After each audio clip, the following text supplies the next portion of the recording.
এই হরাস নামের ছেলেটা 13 ফুট লম্বা। প্রতিদিন সকালে উঠে 4 জন দাসী তার সেবা করে। প্রথমে তারা হরাসের উপরে ফুলের পাপড়ি ছিটিয়ে দেয়, তারপরে তাকে গোসল করায়। কারণ হরাস কোনো সাধারণ মানুষ নয়, সে একজন দেবতা। তার শরীরে সোনালী রঙের রক্ত প্রবাহিত হচ্ছে। সে তার ইচ্ছে মতো যে কোনো প্রাণীর রূপ নিতে পারে, আর এরকম দেবতারাই দুর্বল মানুষের উপরে রাজত্ব করতে পারে। কিন্তু আজ এই দেবতার দিন খুব একটা ভালো নয়। আজ তার রাজ্য অভিষেক হবে। যখন তার বাবা হরাসকে মুকুট পরাতে যাচ্ছিল, তখন তার চাচা, যে কিনা মরুভূমির দেবতা, সে অনেকগুলো লাল সৈনিক নিয়ে এখানে চলে আসে। এরপরে সে তার ভাইকে হত্যা করে মানুষদের এবং অন্যান্য দেবতাদের দিকে তাকিয়ে বলে, আমার সামনে মাথা নত করো অথবা আমার গোলাম হয়ে যাও। হরাস অনেক রেগে যায়, তাই সে তার রাজদণ্ড তুলে তার চাচার উপরে আক্রমণ করে। কিন্তু হরাসের চাচা সম্পূর্ণভাবে প্রিপারেশন নিয়ে এখানে এসেছে। তার সৈনিকেরা তাদের ঢাল দিয়ে আলোর গতি বদলে দেয়, যার ফলে হরাসের পাওয়ার নষ্ট হয়ে যায়। তাই হরাস নিজেকে আকাশের দেবতা বানিয়ে ফেলে। তার চাচাও তার রূপ পরিবর্তন করে এবং এদের দুজনের মাঝে ভয়ঙ্কর লড়াই হতে শুরু করে। এমন সময় সৈনিকেরা আবারও আলোর গতি পরিবর্তন করে ফেলে, তাই হরাস চোখে কিছুই দেখতে পায় না। হরাসের চাচা এই সুযোগের অপেক্ষায় ছিল। সে হরাসকে ধাক্কা দিয়ে নিচে ফেলে দেয় এবং তার চোখ বের করে নেয়। আসলে হরাস নামের এই ছেলেটার পাওয়ার তার চোখে ছিল। হরাস এখন অনেক অসহায় হয়ে গেছে। হরাসের চাচা তাকে মারার জন্য রাজদণ্ড তুলে, কিন্তু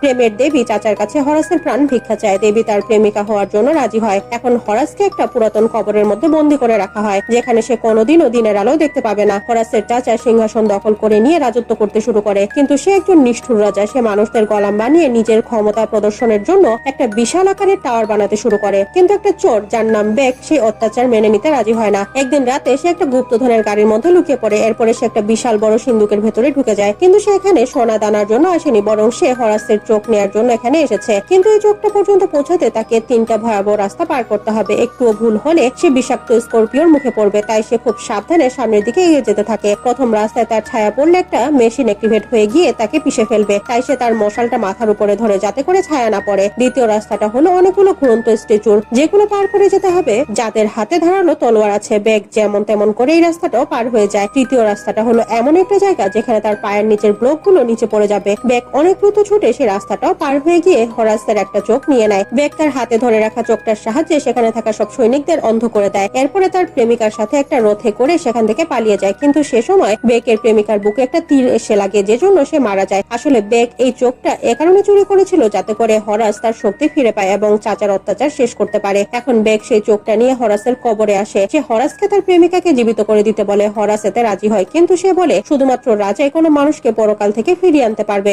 একটা চোখের সাহায্যে আমি কোনোভাবেই আমার চাচাকে হারাতে পারবো না। তখন এরা দুজন একটা পাহাড়ের উপরে উঠতে শুরু করে, যার চূড়ায় পরকালের দরজা তাদের জন্য অপেক্ষা করছে।